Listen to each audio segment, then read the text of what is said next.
Мрежата на измама фрлена од далечната Русија стигнала и во Штип и останатите општини од регионот.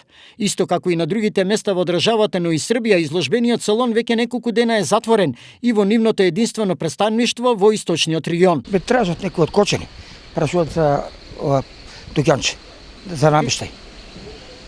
Што е прашање, зашто? Не знам, се јавуваат од Кочани, види тоа дукјанче дали работи или не работи. И? Сега дојдов, не работи. Дали имате некој пријател кој што купил нешто? Не знам, имам, веројатно се купили тие од Кочани. Тие ваши пријатели купувале нешто? Да, некоја братучетка моја. Е така. Купила нешто? Да, веројатно купила. И сега очекува дека или мебел или пари? Веројатно.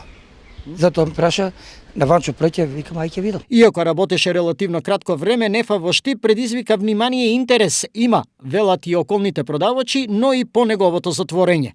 Да, доваѓа една женичка, прашува дека са, јас кажа дека не сум информирана, дека само кажа дека од први изгледа најверојатно ќе се затвара, али дека девојчето кажа надеваме се дека ќе биде исплатено тоа што е порачано. А претходно имаше ли интерес, доаѓа ли луѓе? Не знам да ви кажа. Пошто ние сме тука постојано со работи и не ги пратиме што како. Ненадејно, како што е веќе познато, Нефа одлучи да затвори стотина своји изложбени салони во Македонија и Србија и тоа ги избуни и разочара сите што имале платени наречки.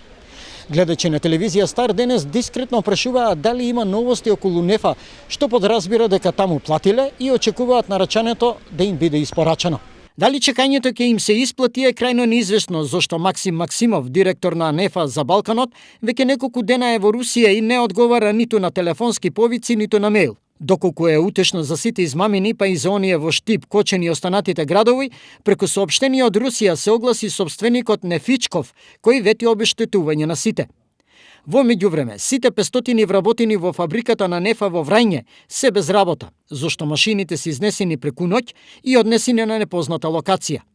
Идентично со она во Врање се има случаи и со вработените во фабриката во Сомбор.